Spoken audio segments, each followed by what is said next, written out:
Nasib tidak ada yang bisa memprediksi. Ada saatnya kita di atas, dan ada saatnya kita di bawah.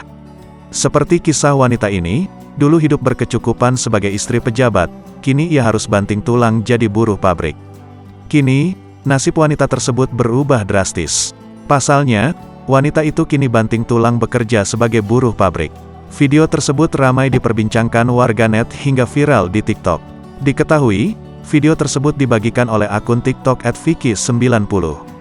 Kini, video tersebut telah ditonton lebih dari 440.000 kali.